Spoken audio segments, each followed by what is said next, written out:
आधी रात का समय था। आसमान आज बाकी दिनों के मुताबिक ज्यादा ही स्याह नजर आ रहा था। शायद यह अमावस्या की रात थी। रोहित बाइक से घर लौट रहा था और उसका फोन बार बार बज रहा था। हाँ पापा, अब बाइक चला रहा हूँ, बस 10 मिनट में घर पहुँच जाऊँगा। अब क्यों परेशान होते हैं? रोहित ने फोन रखा और फिर से बाइक स्टार्ट करने लगा। बार बार स्टार्ट करने पर भी ना जाने क्यों उसकी बाइक स्टार्ट ही नहीं हो रही थी। रोहित ने माथे से पसीना पोंछा और महसूस किया सड़क आज रोज से कुछ ज्यादा ही सुनसान थी। शिट यार, इसे भी अभी बंद होना था। इतनी रात को तो कोई मैकेनिक भी नहीं मिलेगा। रोहित ने हड़बड़ाहट में बाइक फिर से स्टार्ट करने की कोशिश की और तभी बाइक के शीशे में उसे पीछे कोई काला साया खड़ा दिखा। ऐसा लगता था जैसे उसने मजबूती से उसकी बाइक को पकड़ रखा हो। घबराकर रोहित के हाथ से फोन छूट गया। उसने डरते डरते पीछे देखा, लेकिन पीछे कोई नहीं था। रोहित ने फिर से शीशे में देखा तो उसे अभी भी वो साया वहां खड़ा नजर आया। उसकी आंखें सफेद थीं, मगर पुतलियां गायब। उसका नाक, कान, होठ कुछ और नजर नहीं आ रहा था, जैसे सब एक ही में मिला हुआ था। रोहित का शरीर सुन्न पड़ रहा था। अचानक उसे अपने कंधे पर एक ठंडा हाथ महसूस हुआ और उसी के साथ रोहित बाइक और फोन वहीं छोड़कर पैदल ही घर की तरफ भागने लगता है। रोहित शहर के सबसे बड़े कॉलेज में पढ़ने वाला एक अमीर बाप का बेटा था। महंगे कपड़े, बाइक, मोबाइल और बेहिसाब पॉकेट मनी ने उसे मुंहफट और लापरवाह भी बना दिया था। एक दिन रोहित अपने दोस्तों के साथ कॉलेज की पार्किंग में बाइक पर बैठा हुआ था। उफ, जरा देखो तो कयामत जा रही है। अरे हमारे कॉलेज में कयामतों की कमी थोड़ी ना है। अरे यार रोहित, क्या तू हर समय फोन में आंखें गड़ाए रहता है? अरे जरा नजर उठाकर तो देख, सामने क्या मस्त नजारा है। अरे हट भाई, तू ही ले ऐसे नज़ारों का मज़ा, क्योंकि मुझे तो इन सब में कोई दिलचस्पी नहीं है। क्यों भाई, लड़की नहीं तो लड़कों में इंटरेस्ट है क्या तुझे? अपनी हद में रहा कर जतिन, ये सब कहने की हिम्मत कैसे हुई? अरे ठीक है भाई, इतना भड़कने की क्या जरूरत है? मैंने तो बस मजाक ही किया यार। अगर एक हल्का सा मजाक मैंने तेरे गाल पर रख दिया ना तो तेरा दिमाग घूम जाएगा। तेरी औकात नहीं है मेरे साथ मजाक करने की। अरे यार बस भी करो, इतनी सी बात के लिए इतना क्यों लड़ रहे हो? मुफ्त की दारू पी पी कर ज्यादा ही बोलने लगा है ये। अपनी औकात में रहा कर, भिखारी कहीं का। याद है ना, कॉलेज स्टार्ट हुआ था तो चाय पीने के भी इसकी जेब में पैसे नहीं होते थे। आज मेरी बिल्ली मुझी को म्याऊं कर रही है। इतना बोलकर रोहित गुस्से में बाइक स्टार्ट करके वहां से चला गया। लेकिन आसपास खड़े कई लोगों ने रोहित की ये बात सुन ली थी। उस छोटी सी बहस ने जतिन के दिल में गहरी आग लगा दी थी। ऊपर से रोहित की कही गई बात उसके कानों में बार बार गूंज रही थी।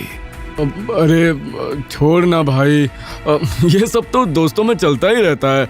चल तुझे ठंडी बियर पिलाता हूँ, फिर तेरा दिमाग एकदम शांत हो जाएगा। बाहर में जाओ तुम और तुम्हारी बियर। शाम को जतिन अपने कमरे में अकेला बैठा था। उसके सामने टेबल पर रोहित और सूरज के साथ खिंचवाई गई उनकी पुरानी फोटो रखी थी। वो फोटो को लगातार घूर रहा था। अचानक गुस्से में वो फोटो फ्रेम को धक्का मारकर जमीन पर गिरा देता है। तभी उसके फोन पर एक अनजान नंबर से मैसेज आता है। क्या किसी से बदला लेना है? अगर हाँ तो सोचो मत, उसका नाम और फोटो भेजो और देखो काले जादू का अविश्वसनीय चमत्कार। मैसेज पढ़ते ही जतिन चौंक गया। ये क्या है? अब आजकल के लोग कुछ भी स्कैम करते हैं, पागल गवार कहीं के। जतिन ने फोन एक किनारे फेंक दिया और सो गया। लेकिन उस रात उसे ठीक से नींद नहीं आई। अगले दिन फिर से उसकी आंख फोन बजने से ही खुलती है। आधी नींद में वो फोन देखता है। ये क्या है? शिट! किसी ने जतिन और रोहित की लड़ाई का वीडियो बना लिया था और उसे फेसबुक पर अपलोड भी कर दिया था। जो वाकया अभी तक बस 2-4 लोगों ने ही देखा था, वो अब सब देखने वाले थे। शर्म और गुस्से से जतिन अपना फोन जोर से पटक देता है। कुछ देर गुस्से में आंसू बहाने के बाद जतिन फिर से फोन उठाता है और मैसेज को दोबारा पढ़ता है। 100% समाधान। कुछ देर तक जतिन सोचता रहा, फिर उसने गुस्से में रोहित की वही फोटो उस नंबर पर भेज दी जो उसके सामने रखी हुई थी। देखते हैं आखिर ये सब सच भी है या सिर्फ धोखा। कुछ ही सेकंड बाद रिप्लाई आया कि काम हो जाएगा, लेकिन जब असर दिखे तो पीछे मत हटना। मैसेज पढ़ते ही जतिन के चेहरे पर एक हल्की सी डरावनी मुस्कान आ गई। 2 दिनों तक रोहित कॉलेज नहीं आया। एक दिन जब आया तो यार रोहित, कहाँ है तू आजकल? कुछ नहीं, मेरे पापा का बिजनेस में थोड़ा नुकसान हो रहा है, इसलिए उनके साथ थोड़ा काम संभाल रहा था और इसी चक्कर में 2 दिन से ठीक से सो भी नहीं पाया हूँ। अरे तेरा पापा और बिजनेस में नुकसान, ये तो बड़ी अजीब बात है। 20 साल से वो इस बिजनेस में है। वही तो, ना जाने क्या चल रहा है। रोहित को ऐसे देखकर जतिन को थोड़ा अजीब लगा। नहीं, ये बस एक इत्तेफाक ही होगा, ऐसे थोड़ी है कि फोन से किसी पर काला जादू कर सकता है। जतिन का फोन फिर से बजा। इस बार सिर्फ मैसेज नहीं था बल्कि एक वीडियो क्लिप भी थी। वीडियो में रोहित अपने कमरे में अकेला बैठा था और बड़बड़ाते हुए बार बार अपने सर के बाल तोड़कर जमीन पर फेंक रहा था। नीचे एक मैसेज लिखा हुआ था, पहला चरण शुरू हो चुका है। अगर काले जादू का पूरा असर चाहते हो तो अगला काम तुम्हें खुद करना होगा। ये मैसेज पढ़कर जतिन का दिल जोरों से धड़कने लगा। ये वीडियो किसने बनाया? ये तो रोहित का कमरा है। क्या इसका मतलब है कि कोई सच में ये सब कर रहा है? आज रात 12 बजे एक काले कपड़े में उसकी फोटो लपेटो और 3 बार उसका नाम लेकर बोलो, जैसा दर्द तूने दिया है वैसा दर्द अब तू भुगत। और फोटो के ऊपर एक नारियल और एक दीपक जलाकर उसे चौराहे पर रख कर आओ, और अगर इसके बाद पीछे हटे तो अंजाम बुरा होगा। जतिन अभी भी मैसेज को घूर रहा था। उसके हाथ कांप रहे थे, लेकिन उसका गुस्सा आज डर से बढ़ा था।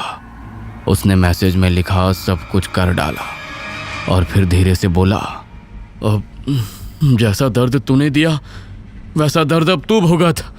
जैसे ही जतिन ने ये बात कही, दीपक बुझ गया। जतिन के चेहरे पर एक अजीब सी मुस्कान फैल गई। उस रात के बाद से रोहित ठीक से सो नहीं पा रहा था। पापा, पता नहीं मुझे क्या हो रहा है। उस रात एक अजीब सा काला साया मेरा पीछा कर रहा था और उसके बाद से मुझे ऐसा लगता है कि मैं अकेला नहीं हूँ, हर वक्त कोई है मेरे आसपास। अरे बेटा, ये सब तेरा वहम है। सच सच बता, आजकल तू ज्यादा नशे तो नहीं कर रहा है ना? ओफो पापा, आपसे तो बात करना ही बेकार है। आप कुछ भी बोलते हैं। मैं कोई नशेड़ी हूँ क्या? तो और क्या बोलूं? एक तरफ यहाँ बिजनेस डूबता जा रहा है और दूसरी तरफ तू ऐसी बेफिजूल की बातें लेकर बैठा है। हद होती है ना समझी की। किशोर रोहित की बात को टाल देता है, लेकिन ये वहम नहीं था। हर रात उसे लगता कोई उसके बिस्तर के नीचे बैठा है, लेकिन नीचे झांकने पर कोई नजर नहीं आता था। आईने में उसे अपने पीछे एक काला साया नजर आता। बाइक चलाता तो महसूस होता कि कोई उसके पीछे बैठा हुआ है। हर पल 2 आंखें खुद का पीछा करती महसूस होती। और एक रात जब वो सोया हुआ था कि तभी कोई डरावनी आवाज में उसका नाम पुकारता है, रोहित। कौन है? पापा, क्या आप हैं? रोहित देखता है कि अंधेरे में दरवाजे पर कोई खड़ा है। क्या है बिरजू, ऐसे खड़े क्यों हो? छोटे साहब, बड़े साहब आपको छत पर बुला रहे हैं। क्या? इतनी रात को छत पर? क्यों, क्या हुआ? पता नहीं, आप चलकर देख लीजिए। रोहित को कुछ अजीब लगा। आज बिरजू की आवाज कुछ अलग थी। वो काफी भारी और खींची हुई थी, जैसे कि गले से नहीं बल्कि गहराई से निकल रही हो। बिरजू आगे आगे चल रहा था। रोहित भी धीरे धीरे उसके पीछे सीढ़ियां चढ़ने लगा। हर कदम बढ़ाने पर उसे लग रहा था जैसे उसके पीछे कोई और भी चल रहा हो। छत का दरवाजा आधा खुला हुआ था और आज हवा रोज से ज्यादा ही तेज चल रही थी। बादल चांद को ढक रहे थे, इसलिए अंधेरा घना था। छत पर पहुंचते ही रोहित ने चारों तरफ देखा, लेकिन किशोर कहीं नजर नहीं आया। सामने बस एक मोमबत्ती जल रही थी। बिरजू, यहाँ तो कोई भी नहीं है। तू मुझे यहाँ क्यों लेकर आया है? पीछे से दरवाजा धड़ाम से बंद हो गया और रोहित घबरा कर पलटा। वहां कोई नहीं था और सामने खड़ा बिरजू भी अपनी जगह से गायब था। अगले ही पल रोहित को दरवाजे के पास वही काला साया खड़ा नजर आता है और इस बार वो एकदम साफ नजर आ रहा था। साया लंबा और उसके कंधे झुके हुए थे। उसकी आंखें सफेद थीं और पुतलियां गायब थी। मेरा दर्द अब समझ में आया, अब तो भुगत। अंतिम चरण शुरू। अब उसकी आत्मा कमजोर है। बस एक शब्द और लिखो, समाप्त, और खेल खत्म करो। मैसेज पढ़कर जतिन के हाथ कांप रहे थे। उसने खिड़की से बाहर देखा और उसे अचानक लगा कोई उसकी खिड़की के बाहर खड़ा उस पर नजर रख रहा है। डर की लहर उसके भीतर दौड़ गई। आज पहली बार जतिन को वो खौफ महसूस हुआ जो उसने रोहित के लिए बिछाया था। उसकी आंखों के सामने रोहित का डरता हुआ चेहरा घूम गया। उसे आज पहली बार पछतावा हुआ। नहीं, मैं ये नहीं कर सकता। अब ये बहुत ज्यादा हो रहा है। मैंने बहुत बड़ी गलती कर दी। इसे रोकना होगा। रोहित दोस्त है मेरा। जतिन कुछ सोच पाता उसके पहले ही स्क्रीन पर लाइव वीडियो खुल गया जिसमें छत पर खड़ा रोहित दिख रहा था। उसके ठीक पीछे वो काला साया था। उसकी डरावनी हंसी देखकर डर के मारे जतिन का खून सूख गया। रोहित के भरी ठंडी में भी पसीने छूट रहे थे। साये ने डरावनी आवाज में गुनगुनाना शुरू किया, खेल खत्म, खेल खत्म, खेल खत्म। नहीं रोहित, पीछे हट। लेकिन तभी जतिन की खिड़की से बाहर झांक रहा साया भी अंदर आ गया और उसने जतिन की गर्दन पकड़कर आंखों में आंखें डालकर कहा था ना, पीछे मत हटना। अब या तो वो या फिर तो साया एक आत्मा लेकर ही जाएगा। जतिन बेबस हो गया। उसकी आंखों से पानी की तरह आंसू बहने लगे। बस छत पर खड़ा साया तेजी से रोहित की तरफ भागा और डर के मारे रोहित ने छत से ही छलांग लगा दी। उसकी फौरन मौत हो गई। किशोर और घर के नौकर भागे भागे गए। उसके शरीर से खून की धार बह रही थी और ये सब जतिन ने अपनी आंखों से देखा। सब खत्म। अगले दिन से ही जतिन सदमे में चला गया था। वो बोलता कम और घूरता ज्यादा था। उसकी आंखों के नीचे काले घेरे पड़ गए थे। रोहित की मौत को तो पुलिस ने सुसाइड माना और केस वहीं क्लोज हो गया। किशोर अंदर से बुरी तरह टूट चुके थे और उन्होंने बयान में बस इतना कहा, मेरा बेटा ऐसा नहीं था, वो डर रहा था, किसी चीज से डर रहा था, लेकिन मैं उसकी मदद नहीं कर पाया। कमरे में भयानक अंधेरा था। जतिन बिस्तर पर बैठा हुआ था और उसका फोन बंद था। सामने रखी मोमबत्ती बुझी हुई थी और अचानक जतिन का फोन अपने आप ऑन हो गया। स्क्रीन पर वही नंबर था। जतिन की आंखें बड़ी हो गईं। सौदा पूरा हुआ। जतिन के हाथ सुन्न पड़ गए।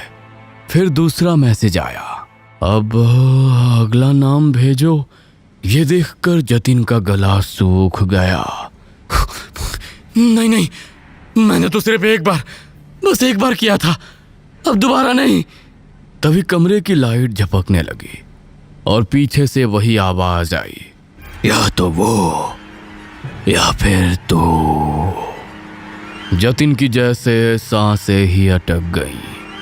हिम्मत जुटाकर उसने किसी तरह धीरे धीरे पीछे मुड़कर देखा, लेकिन इस बार वहां पर काला साया नहीं था। वहां खड़ा था रोहित।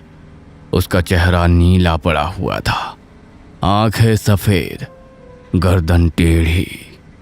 इस बार तू चल, खेल खत्म करते हैं। अचानक कमरे में अंधेरा हो जाता है और जतिन की चीख सुनाई देती है।